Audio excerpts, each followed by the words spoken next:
Hello everyone. Last lecture में हमने जो आपका रिप्रोडक्टिव सिस्टम रहता है उसमें मेंस्ट्रुएशन साइकिल क्या रहती है इसके बारे में पूरी जानकारी ली थी। उसके पहले हमने ओवरी क्या है, देन फीमेल रिप्रोडक्टिव ऑर्गन में एक्सटर्नल जेनिटल ऑर्गन कौन से रहते हैं और इंटरनल जेनिटल ऑर्गन कौन से रहते हैं, इसके बारे में पूरी जानकारी ली है। अभी के लेक्चर में हमको जो डिसऑर्डर्स रहते हैं, जो फीमेल रिप्रोडक्टिव सिस्टम रहती है, यूट्रस रहेगा, ओवरी रहेगी, फैलोपियन ट्यूब रहेगी, इसको जो डिसऑर्डर्स रहते हैं, वो जो डिसऑर्डर्स है या वो जो डिसीज है उसके बारे में डिस्कस करेंगे। So first one is the pelvis inflammatory disease. अभी पेल्विस इन्फ्लेमेटरी डिसीज क्या रहता है, जो आपका पेट है उसके नीचे जो लोअर एब्डोमिनल पार्ट रहता है उसको हम पेल्विस ऐसा बोलते हैं, जिसमें ये जो जेनिटल ऑर्गन्स रहते हैं या ब्लैडर रहता है ये सब उसमें प्रेजेंट रहता है। लोअर एब्डोमिनल पार्ट को हम क्या बोलते हैं, पेल्विस बोलते हैं। और ये जो लोअर एब्डोमेन का पार्ट है उसको जब इन्फेक्शन हो जाता है उसको हम पेल्विस इन्फ्लेमेटरी डिसीज बोलते हैं। ये जो है वो कैसे ऑकर हो जाता है, इंटरकोर्स हो जाता है, तब ये जो है ये बैक्टीरिया आपके वजाइना थ्रू आपके यूट्रस को जाता है और यूट्रस से आपके फैलोपियन ट्यूब और ओवरी में भी इन्फेक्शन क्रिएट करता है। अभी ये जो आपका पेल्विस इन्फ्लेमेटरी डिसीज रहता है उसमें क्या क्या प्रेजेंट रहेंगे सिम्टम्स। अभी ये जो है इसमें ज़्यादा बहुत ज़्यादा ऐसा सिवेरिटी नहीं रहता, लेकिन कभी कभी ये जो पेल्विस इन्फ्लेमेटरी डिसीज है उसकी वजह से बहुत क्रिटिकल प्रॉब्लम्स भी फेस करने पड़ते हैं। अभी ये जो आपका पेल्विस इन्फ्लेमेटरी डिसीज है ये कब समझ में आएगा, एक तो आप प्रेग्नेंट नहीं हो सकते उसमें, और दूसरा जो है उसमें आपको जो आपका पेल्विस रीजन है उसमें बहुत ज़्यादा पेन हो जाता है कभी कभी, तो आपको समझ में आता है कि आपको पीआईडी है, पेल्विस इन्फ्लेमेटरी डिसीज। अभी ये जो पेल्विस इन्फ्लेमेटरी डिसीज आपने उसको कंट्रोल नहीं किया, उस पे ऊपर आपने ट्रीटमेंट नहीं लिया, तो उसके जो कॉम्प्लिकेशंस है वो बढ़ जाते हैं। अभी ये जो इन्फ्लेमेटरी डिसीज है उसको आपने क्योर नहीं किया तो उसमें क्या हो जाता है, स्कार जो टिश्यू रहते हैं वो उसमें बढ़ जाते हैं और इन्फेक्शन जिसको हम पस बोलते हैं, ऐसे अपसेस, फ्लूइड के जो अपसेस है वो आपके रिप्रोडक्टिव ट्रैक में डेवलप हो जाते हैं। इससे क्या हो जाएगा, आपके पैर को लगा, पैर को लगने के बाद ऐसा है उसमें अपसेस हो गया, तो अपसेस इतना ज़्यादा या इसमें इतना पस ज़्यादा हो गया, बैक्टीरिया का ग्रोथ ज़्यादा हो गया, तो कभी कभी वो जो पार्ट है वो क्या करना पड़ता है, कट करना पड़ता है या वो पार्ट को बहुत केयर करना पड़ता है। वैसे ही पीआईडी को आपने ट्रीट नहीं किया तो इससे आपकी जो रिप्रोडक्टिव सिस्टम है वो परमानेंटली डैमेज होने के चांसेस रहते हैं। अभी ये जो कॉम्प्लिकेशंस है इसमें क्या क्या इंक्लूड रहेगा, एक्टोपिक प्रेगनेंसी। अभी प्रेगनेंसी हमको मालूम है क्या रहती है प्रेगनेंसी। अभी ये जो आपका यूट्रस है और यहाँ पे ये जो नॉर्मल प्रेगनेंसी है उसमें क्या हो जाता है, यहाँ पे ये जो एम्ब्रियो है ग्रो हो जाता है या बच्चा जो है ग्रो हो जाता है। लेकिन जिसमें एक्टोपिक प्रेगनेंसी रहती है तो ये जो प्रेगनेंसी है एक तो ओवरी में हो जाती है, नहीं तो फैलोपियन ट्यूब में हो जाती है, नहीं तो सर्विस के अनदर पार्ट में हो जाती है। मीन्स आपका जो यूट्रस है उसका बॉडी छोड़ के बाकी के पार्ट में ये जो प्रेगनेंसी ऑकर हो जाती है, ये जो बच्चा डेवलप होने को स्टार्ट हो जाता है उसको हम एम्ब्रियो बोलते हैं। और ये एम्ब्रियो वहाँ पे ग्रो नहीं हो सकता, बाद में वो खराब ही होने वाला है क्योंकि उसको उधर स्पेस नहीं मिलने वाली। फैलोपियन ट्यूब हमने देखा कि इसके डायमीटर जो है वो बहुत कम है, और ओवरी भी हमने देखा कि इतनी छोटी सी ओवरी है, उसमें क्या है आपका बच्चा बैठ जाएगा क्या, नहीं। तो यूट्रस जो है उसको स्पेशलाइज्ड कॉन्ट्रैक्शन और रिलैक्सेशन करने वाली मसल्स रहती है, इसकी वजह से इसमें जो है वो बच्चा प्रॉपर बिल्ड हो जाता है या डेवलप हो जाता है। बट जब आपको पीआईडी हो जाता है उसमें एक्टोपिक प्रेगनेंसी के चांसेस रहते हैं। क्यों बोलते हैं, क्योंकि ट्यूब में प्रेजेंट रहती है, इसके लिए उसको ट्यूबल एक्टोपिक प्रेगनेंसी कहाँ पे भी ऑकर हो जाएगी बॉडी छोड़ के, उसको हम एक्टोपिक प्रेगनेंसी बोलते हैं। तो जो फैलोपियन ट्यूब है उसमें आपका जो बच्चा है वो ग्रो होने को शुरू हो गया तो उसको हम ट्यूबल प्रेगनेंसी ऐसा बोलते हैं। अभी ये जो पीआईडी है वो क्या करता है, आपका जो ट्रैवलिंग का जो पाथ था, जो एक ट्रैवल करके आपके यूट्रस में लेके जाना है, उसको ब्लॉक कर देता है। ये जो स्कार टिश्यू है वहां पर डेवलप हुए तो क्या हो जाता है, ये जो आपकी डेवलपमेंट है एम्ब्रियो की वो वहाँ पे ही स्टार्ट हो जाती है। अभी ये जो एक्टोपिक प्रेगनेंसी है उससे क्या हो जाता है, कभी कभी वो जो माँ है उसका डेथ भी हो सकता है, उसमें ब्लीडिंग ऑकर हो जाता है, तो इसमें मेडिकल इमरजेंसी और अटेंशन की ज़रूरत रहती है। ओवरी ओवरी में हो सकती है, एब्डोमिनल कैविटी में हो सकती है प्रेगनेंसी, और लोअर पार्ट ऑफ यूट्रस, जहाँ से यूट्रस का हमने माउथ बोला था, सर्विक्स बोलते हैं, वहाँ पे भी जो प्रेगनेंसी ऑकर होती है उसको हम एक्टोपिक प्रेगनेंसी बोलते हैं। सो यूट्रस को छोड़ के जहाँ जहाँ ये प्रेगनेंसी ऑकर होती है, ओवरी में होती है, यहाँ पे दिखाई दे रही है, तो इसको भी हम एक्टोपिक प्रेगनेंसी बोलेंगे। ये जो ट्यूब है उसमें भी प्रेजेंट है, उसको हम ट्यूबल प्रेगनेंसी बोलेंगे, फैलोपियन ट्यूब बोलते हैं। देन ये जो कॉर्नर है वहाँ पे प्रेजेंट रहेगी, इसको भी हम इंटरस्टिशियल बोलते हैं। तो ये जो इस्थमस रहता है इसमें भी कभी कभी प्रेगनेंसी हो जाती है, एम्पुला में रहती है। देन आपके एब्डोमिनल कैविटी में भी प्रेगनेंसी हो सकती है, और आपका जो सर्विक्स रहता है वहाँ पे भी ये प्रेगनेंसी हो सकती है। क्यों हो जाती है? क्योंकि आपको पीआईडी है। PID means pelvis inflammatory disease. इसकी वजह से क्या हो जाता है, आपकी जो ट्यूब है वो ब्लॉक हो जाती है, और बीच में यहाँ पे बच्चा ग्रो होने की जो स्पेस है उसको ब्लॉक करने की वजह से ये जो आपका एम्ब्रियो है वो वहाँ तक नहीं आता, और जहाँ है वहाँ पे ही वो ग्रो हो जाता है। उसको हम एक्टोपिक प्रेगनेंसी बोलते हैं। तो अभी आपको एक्टोपिक प्रेगनेंसी और पीआईडी समझ में आया। पेल्विस इन्फ्लेमेटरी डिसीज होने की वजह से एक्टोपिक प्रेगनेंसी ऑकर हो जाती है, ट्यूब में प्रेजेंट रहेगी प्रेगनेंसी, इसको हम एक्टोपिक प्रेगनेंसी बोलेंगे और ट्यूबल प्रेगनेंसी बोलेंगे। अभी सेकंड प्रॉब्लम क्या हो जाएगा, अभी वो जो पार्ट है वो खराब होना स्टार्ट हुआ है, उसमें पस होना स्टार्ट हो गया, पॉकेट्स जो है वो डैमेज कर रहे हैं आपके रिप्रोडक्टिव सिस्टम को, पस पॉकेट या एब्सेस बोलते हैं, वो डैमेज कर रहे हैं। तो उसमें जो फर्टिलिटी रहती है वो डिस्टर्ब हो जाती है, उसमें हार्मोन जो है वो रिलीज होना बंद हो जाता है। तो इसकी वजह से हार्मोन रिलीज नहीं होंगे तो इसमें इनफर्टिलिटी मीन्स बच्चा नहीं होने के चांसेस ज़्यादा रहते हैं। ये जो आपने पीआईडी को ट्रीटमेंट प्रॉपर नहीं लिया तो ये जो अब्सेस है, ये जो इन्फेक्शन है वो बढ़ जाता है, इतना बढ़ जाता है कि आपको जो प्रेगनेंसी के चांसेस है वो भी उसमें कम हो जाते हैं। कैसे कम हो जाएंगे? आपके पैर को लगा तो आपको चलने को आता है क्या? नहीं। वैसे ही ये जो रिप्रोडक्टिव सिस्टम है वो खराब हो गई तो उसमें जो मेन फंक्शन रहता है जिसको हम फर्टिलिटी बोलते हैं वो डिस्टर्ब हो जाता है। और क्या हो सकता है पीआईडी में? पीआईडी की वजह से आपके जो लोअर एब्डोमिनल पार्ट है जिसको हम पेल्विस बोलते हैं उसमें क्या हो जाता है, इन्फेक्शन होता है, तो उसमें पेन भी होगा। जहाँ पे इन्फेक्शन है उसमें आपको पेन भी जो है वो रियलाइज हो जाता है।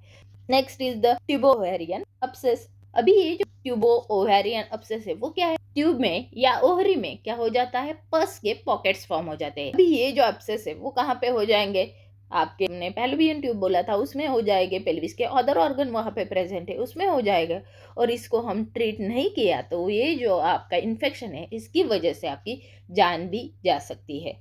तो पीआईडी क्या रहता है, पेल्विस इन्फ्लेमेटरी डिसीज। इसमें क्या रहती है, एक तो एक्टोपिक प्रेगनेंसी हो जाती है, दूसरा तो इसमें जो है वो आपके पेल्विस ऑर्गन में पेन हो जाता है, और तीसरा जो है उसमें अब्सेस होने के चांसेस रहते हैं। अल्सो इसकी वजह से जो पॉकेट्स है जिसको पस पॉकेट बोलते हैं वो भी फॉर्म होने के चांसेस ज़्यादा रहता है, और ये सब की वजह से इनफर्टिलिटी, ये जो आपका रिप्रोडक्टिव ट्रैक है उसमें इनफर्टिलिटी के चांसेस बहुत ज़्यादा बढ़ जाते हैं, क्योंकि फर्टिलिटी के लिए आपको हेल्दी रिप्रोडक्टिव सिस्टम चाहिए, लेकिन ये जो सिस्टम है इसको अभी इन्फेक्शन हुआ है, और इन्फेक्शन हुआ तो उसमें फर्टिलिटी जो है वो नहीं होती है, और उसमें जो है वो पेन ज़्यादा हो जाता है। Next is the gynaecologic cancer. अभी ये गायनोकोलॉजिक कैंसर क्या रहता है, आपके रिप्रोडक्टिव सिस्टम को जब कैंसर सेल्स कवर करते हैं उसको हम गायनोकोलॉजिक कैंसर ऐसा बोलते हैं। कैंसर तो हमको मालूम है कि जो सेल्स है उसका एबनॉर्मल डिवीजन हो जाता है और वहाँ पे एक गार्ड जैसा फॉर्म हो जाता है, उसको हम कैंसर ऐसा बोलते हैं। गायनिक, अभी ये जो गायनिक कैंसर है वो कहाँ पे है, वुमन पेल्विस में प्रेजेंट है। पेल्विस क्या बोला था हमने, बिलो द स्टमक, आपके स्टमक के नीचे का area, and between the hip bone, जहां से आपका पैर शुरू हो जाता है और आपका स्टमक, इसके बीच का जो एरिया है उसको हमने क्या बोला था, पेल्विस रीजन बोला था। और ये जो पेल्विस रीजन में कभी कभी मास जो है वो ग्रो हो जाता है, उसको हम गायनिक कैंसर ऐसा बोलते हैं। सर्विक्स कैंसर, अभी हमको ये पार्ट्स मालूम होने चाहिए। माउथ ऑफ यूट्रस को क्या बोलते हैं, सर्विक्स बोलते हैं और सर्वाइकल बोलते हैं। लोअर और नैरो एंड ऑफ यूट्रस, आपका जो यूट्रस है उसका जो माउथ है उसको जब कैंसर हो जाता है उसको हम सर्वाइकल कैंसर और सर्विक्स कैंसर बोलते हैं। देन ओवरीज में जब कैंसर जो है वो लोकेटेड हो जाता है उसको हम ओवेरियन कैंसर ऐसा बोलते हैं। अल्सो जो आपकी यूटेराइन लाइनिंग रहती है या यूटेराइन्स रहता है, इसमें जब कैंसर हो जाता है, जो हमने पियर शेप्ड ऑर्गन बोला था, उसको जब कैंसर हो जाता है तो ये यूटेराइन कैंसर बोलते हैं। तो वजाइनल कैंसर क्या रहेगा, आपके एक्सटर्नल जेनिटल ऑर्गन को इंटरनल जेनिटल ऑर्गन का कनेक्ट करने वाली जो ट्यूब थी उसको हमने वजाइना बोला था।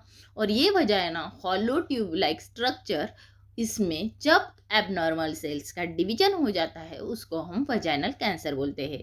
देन वल्वर कैंसर, अभी ये जो वल्वा है, वल्वा क्या बोला था हमने, एक्सटर्नल फीमेल रिप्रोडक्टिव ऑर्गन का एक कॉम्पैक्ट स्ट्रक्चर बोला था, उसको हम क्या बोलते हैं, वल्वा ऐसा बोलते हैं। और ये जो वल्वा है एक्सटर्नल जेनिटल पार्ट को जब कैंसर हो जाता है तो उसको वल्वर कैंसर बोलते हैं। सो यहाँ पे ये जो इमेज है इसमें आपको ओवेरियन कैंसर दिखाई दे रहा है। यहाँ की ये जो ओवरी है वो नॉर्मल है, उसका साइज जो है वो नॉर्मल साइज है, लेकिन ये जो है वो आपकी कैंसरस ओवरी है। और कैंसरस ओवरी की वजह से इसका जो साइज है वो बहुत ज़्यादा बढ़ जाता है। साइज बढ़ने की वजह से क्या क्या हो जाएगा, उसमें ओवरी का मेन फंक्शन क्या था, एग प्रोडक्शन, उसको अफेक्ट करेगा। अल्सो हार्मोन जो है वो रिलीज करता था, जिसको हमने एस्ट्रोजन बोला था, प्रोजेस्टेरॉन बोला था। ये रिलीज करने का काम हमारी ओवरी करती थी, मीन्स प्रेगनेंसी बेड बनाने का, एग रिलीज करने का, एग को मैच्योर करने का, ये जो था उसको भी फंक्शन को अफेक्ट करने का काम ये कैंसरस ओवरी करती है। तो ये जो है वो आपका यूट्रस है, वो ये जो यूट्रस है इसको एंडोमेट्रियल कैंसर बोलते हैं। एंडोमेट्रियम मीन सबसे अंदर का जो लाइन था यूट्रस का उसको हम एंडोमेट्रियम बोलते हैं। मिडल जो है उसको मायोमेट्रियम बोलते हैं और पेरीमेट्रियम, ऐसा हमने उसको डिवाइड किया था। लेकिन जब ये आपके एंडोमेट्रियम को कैंसर सेल्स से ग्रो हो जाती है उसको एंडोमेट्रियल कैंसर बोलते हैं। तो ये जो है वो सर्विक्स है, सर्विक्स के यहाँ पे जब कैंसर हो जाता है तो सर्वाइकल कैंसर बोलते हैं। तो ये जो है वो लाइनिंग एक्सटर्नल एनवायरनमेंट को इंटरनल से कनेक्ट करने वाली, वहाँ पे जब मांस के सेल्स जो है वो ग्रो हो जाते हैं उसको हम वजाइनल कैंसर बोलते हैं। तो यहाँ पे एक ओवेरियन कैंसर है, एक जो है एंडोमेट्रियल कैंसर है और एक जो है वो आपका वजाइनल कैंसर है। तो अभी हमने क्या बोला था, ओवेरियन कैंसर, ओवरी को जो कैंसर हो जाता है उसको हम क्या बोलेंगे, ओवेरियन कैंसर। ओवरी में जो सेल्स की ग्रोथ हो जाती है उसको ओवेरियन कैंसर बोलते हैं। जो कैंसर है इसमें क्या हो जाता है, आपके बॉडी के जो हेल्दी टिश्यू है उसको डिस्टर्ब किया जाता है, खराब किया जाता है, डिस्ट्रॉय किया जाता है, और वहां पे ये जो कैंसर के सेल्स है वो बढ़ जाते हैं। जो आपकी ओवरी रहती है उसका शेप हमने ऑलरेडी इसके पहले के लेक्चर में डिस्कस किया था, अराउंड 3 to 4 सेंटीमीटर, आलमंड जैसी, बादाम जैसी उसका शेप रहता है, ओवल शेप रहती है, और ये दो प्रेजेंट रहती है दोनों साइड को। इससे भी ज़्यादा मीन्स नॉर्मल साइज से ये जो ओवरी बढ़ गई तो उसको हम most probable ovarian cancer detect होने के चांसेस रहते हैं। ये जो ओवरी है वो हार्मोन्स रिलीज करती है, एस्ट्रोजन एंड प्रोजेस्टेरोन। अभी ऐसी जो ओवरी है जो इन्फेक्टेड हुई है वो एस्ट्रोजन ही रिलीज नहीं करेगी और प्रोजेस्टेरोन भी रिलीज नहीं करेगी। इसकी वजह से क्या हो जाएगा, इनफर्टिलिटी तो हो ही जाएगा, लेकिन आपकी पूरी लाइफ जो है वो कैंसर जो है वो डिस्टर्ब करता है। अभी हमने क्या देखा, ओवरी का कैंसर देखा। ओवरी में क्या है, कैंसर हुआ तो एस्ट्रोजन और प्रोजेस्टेरोन रिलीज नहीं करे। नेक्स्ट हमको क्या देखना है, एंडोमेट्रियल। एंडोमेट्रियम क्या बोला था, अंदर का, सबसे अंदर का जो लेयर है उसको हमने एंडोमेट्रियम बोला था। और इसकी ही वजह से जो है वो बच्चे को न्यूट्रिएंट्स प्रोवाइड किए जाते हैं। वहाँ पे एम्ब्रियो फॉर्म नहीं हुआ तो वहाँ पे ही मेंस्ट्रुएशन जो है वो ऑकर हो जाता है। ये ही एंडोमेट्रियम लाइनिंग जो है वो स्क्वीज हो जाती है और बर्स्ट हो जाती है और उससे आपको ब्लीडिंग कॉज होता है और मेंसेज जो है वो स्टार्ट हो जाती है। आपका जो एंडोमेट्रियल कैंसर है वो सबसे अंदर, जिसको हमने एंडोमेट्रियम बोला था, वहाँ पे सेल्स जो है वो एबनॉर्मली डिवाइड हो जाती है और उसको हम एंडोमेट्रियल कैंसर बोलते हैं। ये जो कैंसर है उसको यूटेराइन कैंसर भी बोलेंगे क्योंकि वो यूटेरस में फॉर्म हो जाता है। और दूसरा एक कैंसर जो है वो भी यहाँ पे आपके यूटेरस में प्रेजेंट रहता, उसको यूटेराइन सार्कोमा ऐसा बोलते हैं, लेकिन वो जो है वो बहुत अनकॉमन रहता है, लेकिन कॉमन जो है वो एंडोमेट्रियल कैंसर रहता है। अभी हमने ओवेरियन कैंसर देखा, एंडोमेट्रियल कैंसर देखा, देन वजाइनल कैंसर था, सर्विक्स कैंसर था।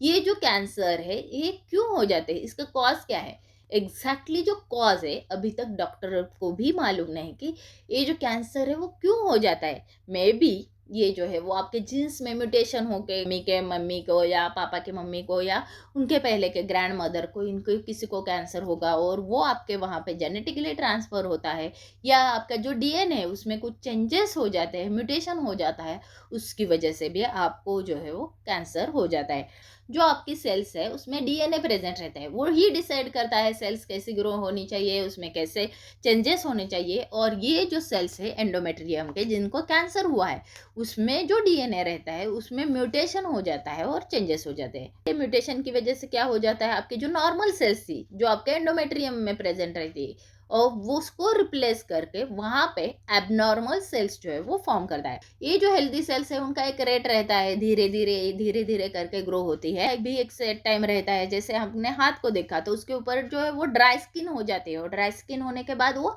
निकल जाती है, लेकिन वहां पे दूसरी सेल्स जो है वो आ जाती है। लेकिन जो एबनॉर्मल सेल्स है वो ग्रो हो जाती है। ये जो एबनॉर्मल सेल्स है, जहाँ पे आपकी एक सेल से दो सेल फॉर्म होने वाली थी, वहां पे एक सेल से मिलियंस ऑफ सेल्स जो है वो फॉर्म हो जाती है, उसको हम एबनॉर्मल ग्रोथ बोलते हैं। और इसका जो मल्टीप्लिकेशन है वो बहुत ज्यादा हो जाता है और वो कंट्रोल में नहीं रहता। अभी ये जो कैंसर सेल्स है वो क्या करती है, एक जगह पे है तो वो दूसरी जगह पे भी ट्रांसफर हो जाती है, और उसको हमने मेटास्टेसिस बोला था। मेटास्टेसिस हमने लिम्फेटिक सिस्टम में प्रॉपर बताया है। एक आपके पैर को कैंसर है और वो आपके लंग्स तक जाता है, तो लंग्स तक जाने वाला जो रहता है उसको मेटास्टेसिस बोलते हैं।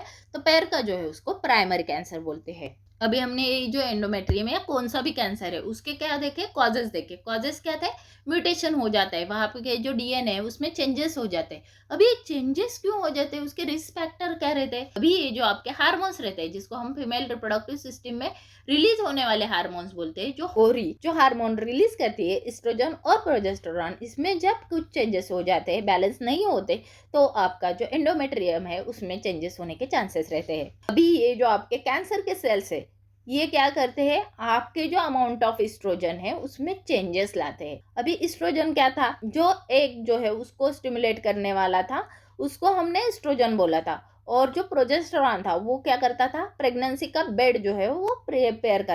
ये जो कैंसर है इसमें क्या हो जाता है, आपको जो एस्ट्रोजन है उसका जो लेवल है वो बढ़ जाता है। एस्ट्रोजन बहुत ज्यादा सिक्रीट हो रहा है और प्रोजेस्टेरॉन कम सिक्रीट हो रहा है, उसकी वजह से भी आपको एंडोमेट्रियल कैंसर होने के चांसेस रहते हैं। भी ये जो आपका एग्जांपल में क्या रहते हैं कि आपको ओवल्यूशन जो है वो प्रॉपर नहीं हो रहा है, इसको भी हम पर्टिकुलरली क्या बोलते हैं, एंडोमेट्रियल कैंसर की वजह से हो जाता है। ओवल्यूशन हमने बोला था कि जो एग रिलीज होता है 14 डेज में, उसको हम ओवल्यूशन बोलते हैं। और ये जो पैटर्न है वो इरेगुलर रहता है, इसमें आपको एंडोमेट्रियम कैंसर हुआ तो।